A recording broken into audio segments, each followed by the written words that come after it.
friends, it's Scott from Flat River Keto. If you're new to my channel, welcome. On my channel, you get to come along for the ride on my keto journey. I check in with you at least once a week to update you on my keto progress, at least I used to, and try to check in with you at least one other time during the week, usually to share something that I've discovered about the ketogenic lifestyle, but occasionally to share a little something that I've discovered about this journey that we call life. Well, for those of you who've been following along, I have not checked in on one of these videos for quite some time. It's been, I think, 3 weeks since I did a long-form video on my channel. I have been checking in with shorts, YouTube short videos, for those of you who actually watch those. But yeah, it's been a while since I've checked in. And so I kind of wanted to update you on what's going on with me, on what I'm planning on doing moving forward. And yeah, just kind of had, I don't know if I'd quite call it an epiphany this week, but I was thinking quite a bit about, first of all, why I hadn't been posting update videos. And there's a few reasons for that, and I'll go ahead and share those with you. First reason was that I didn't feel like I had much to share. And that actually will bring me to kind of my plan for the rest of the fall, headed into winter. But I didn't have much to share because I was kind of just treading water, so to speak. The other reason is that for whatever reason, although I have increased in subscribers to my channel, thank you guys, by the way, I finally got over the 500 subscribers hump. That was kind of cool. But people have stopped watching my weekly updates. I don't get very many views on those. And guys, I'm not in this for the views, but the combination of not having much to share with you, feeling kind of stuck, and seeing that you didn't seem to be all that interested in my videos made it very easy to not do them. At the end of the day, though, as I've said to you guys many times on my channel, these videos are as much for me as they are for you. If they're helpful for you, that's wonderful, and I am humbled and flattered that you find them helpful for you on your keto journey in some way. But at the end of the day, the reason that I've kept this channel going, for a little over a year, is because it's very helpful for me. It's helpful for me on my keto journey, and I felt kind of stalled on my journey, and that was part of the reason that I hadn't been posting updates, is that I didn't really know the direction that I wanted to head or what I wanted to do. And quite frankly, I shared this on my Facebook page today. I shared this on my personal Facebook page, actually, and also on my Flat River Keto Facebook page. So if you're interested, you can certainly go read it, but I'm going to probably share most of it with you. And that is that I really feel like I've been treading water for the last couple of months, really, since the end of July. Basically, I've been... Not that I've gone off the deep end, not that I've gone way off of keto. I haven't had, a couple of months off or anything. I wrote in my post today that I feel like I'm kind of starting over. I'm not really starting over on my channel. It's not that I've gained a whole bunch of weight. I wouldn't be surprised if I've put on a few pounds, but not a lot of weight. Those of you who've been along for the ride since the beginning of my journey, I am still down a significant amount of weight. But I have not been making progress the last couple of months. And the reason for that has really been I have not been very consistent for the last couple of months. Now, when I say that, again, I don't want to give you the impression that I've just been going off the rails, because I haven't.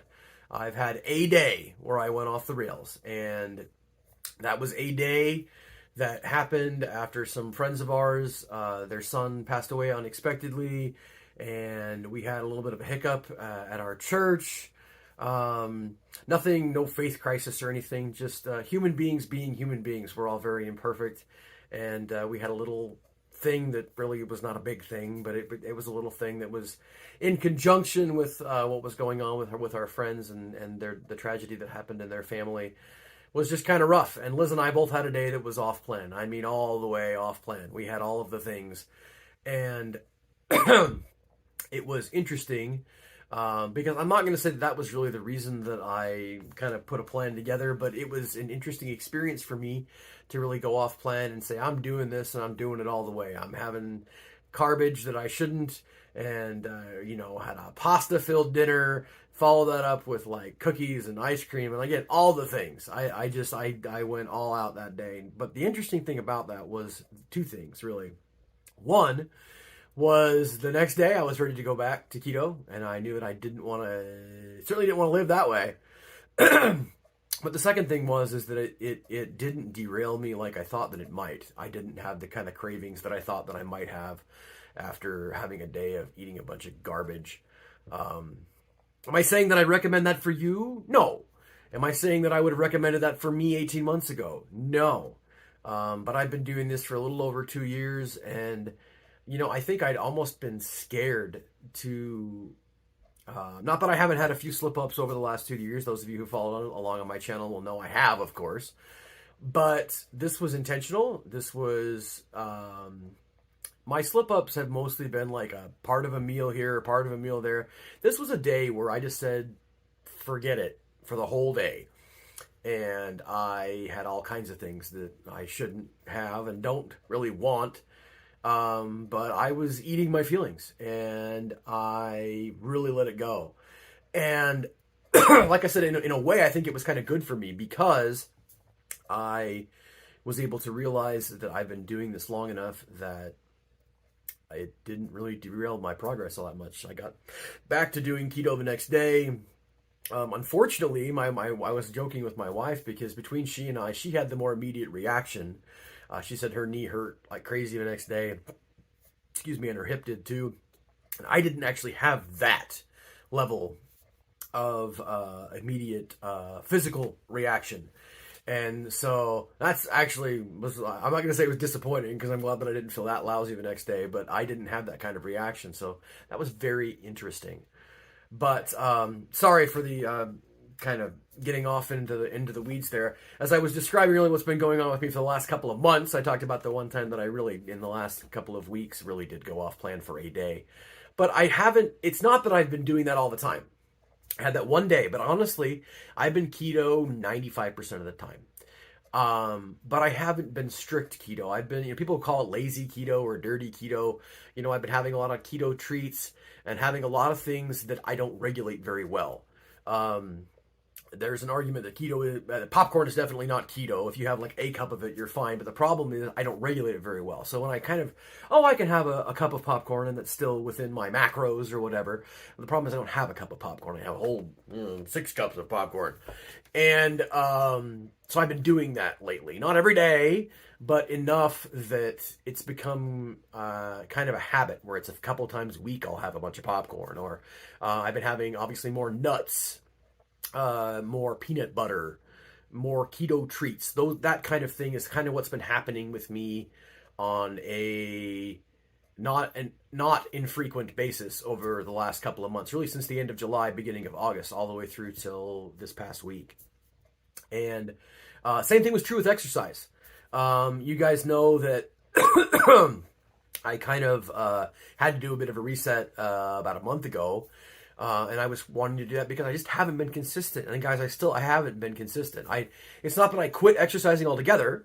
For those of you who follow along on my short videos, know that I usually record my short video while I'm taking a walk. And if you see how many short videos I've recorded over the last couple of months, I have walked more often than not. I have exercised more often than I haven't exercised. But I haven't been consistent with it. I haven't been consistent with my DDPY. I'll get it in 2 or 3 days a week, but I want to do it every day. And my body I'm able to do it every day. I'm not overworking my body by doing a yoga workout every day. And I'm not overworking my body by taking a 2 or 3 mile walk every day. That is totally within the realm of my body being healthy, but I just haven't been consistent with it. There have been times where I have been doing it, and like I said, for the most part, I've been walking, but I haven't been doing my DDPY workouts, and I never did get back to lifting weights. And I just kind of got to the point over the last couple of days where I got fed up, and I'm like, okay, we've been treading water long enough. It is time to make a plan and work the plan. And I needed to write it down. I wrote it down. I emailed it to myself and to my wife. And here's my plan. So I wanted to share my plan with you. This is a little bit longer video, but hey, you haven't heard from me for almost a month. So here we go. My plan from a nutrition standpoint, and I actually wrote it down so that I wouldn't forget anything that I had put as part of my plan. Nutrition is back to basics. I wrote down what I will eat: meat, low-carb vegetables, cheese, keto chow, and keto brick. Those are the things that I will eat. What I won't eat, in addition, of course, to sugar and carbs, I won't eat popcorn, I won't eat nuts, and I won't eat peanut butter. And I basically decided that I don't need a keto treat for Halloween. Halloween is not my favorite holiday. If it's your favorite holiday, super for you, but it's not mine. Never has been. It's not a big temptation for me. Handing out candy, I can take it or leave it. We're gonna have a church activity at our church building. I think on Saturday, although it might snow here on Saturday. We occasionally have that for Halloween. Yay for us here in Nebraska. But it's not a big temptation for me, so I'm just not worried about having a keto treat or making something to get through Halloween. Basically my next plan, my plan for my next keto treat, and I'm sure I will have several treats, several things that I don't normally have, but that will be for Thanksgiving. So the fourth Thursday, of course, in November, Thanksgiving. But between now and then, again, the things I will be eating: meat, low-carb vegetables, cheese, keto chow, keto brick. What I won't be eating, in addition to carbs and sugar: popcorn, nuts, peanut butter. Those are things I don't regulate well. I know that. I have known that the whole time that I've been keto. And I have to keep reminding myself that I can't regulate those things. And so I have to say no to them. In addition to my nutrition, getting back to basics of my nutrition, is my movement. I've already talked about that a little bit with you guys, but getting a walk in every day, doing my DDPY workouts every day, and doing my weightlifting 6 days a week. And I started that this morning. I got my walk in, got my DDPY in, I got my weightlifting in. That's the movement that I want to get in. In addition, I would like to start playing a little bit of tennis. We're coming around to where that is not going to be possible soon with the weather, but I had a fantastic time. My youngest brother visited last weekend, and I hadn't picked up a tennis racket in probably 2 or 3 years, and I forgot how much I love tennis. I just love it. My dad keeps telling me I need to play pickleball. Feel free to chime in the comments on how much you love pickleball. That just seems to be everybody's thing. And I think part of the reason I don't want to do it is because everybody likes it so much, and I'm a bit of a contrarian. So, but yeah, so that's what I want to do from a movement perspective, is get my walks in, DDPY workouts, weightlifting. A couple other things that I want to do is to get to bed by 10 p.m. In order to get up at 5:45 a.m., which is what I do Monday through Friday, I got to get to bed early so that I get the rest that I need, so that I can be rested. That is part of my health and part of my health journey. And finally, want to get back to the basics on Bible study with my family. We've set a time every evening that we're going to get together and do that. And yeah, so those are my goals. And that's my plan. My plan is to check in with you guys more often. Like I said at the beginning of this video, there were basically 2 reasons that I stopped. One is that I had really been treading water and was not making any progress. And 2, not very many of you seem to be very interested in my videos. I am going to ignore that, even if that is the case, even if I continue to get not very many views, because this is good for me. So I hope that you find this interesting. I hope you find this helpful. Please feel free to comment if there's something that you'd like to hear differently from me. I'll definitely take that into account, but I'm going to plan on checking with you guys at least once a week to let you know how things are going with my goals. I mentioned this in my post today, but as I always say, I am very grateful for all of you. I'm grateful for you being a part of my journey, for being along for the ride on my keto journey, for your support and your love and your kindness toward me, as I sometimes have struggled through this journey. I appreciate you all so much. I appreciate you more than you will ever know. So thank you. Day by day, keep calm and keto on, my friends, and we'll check in with you again soon.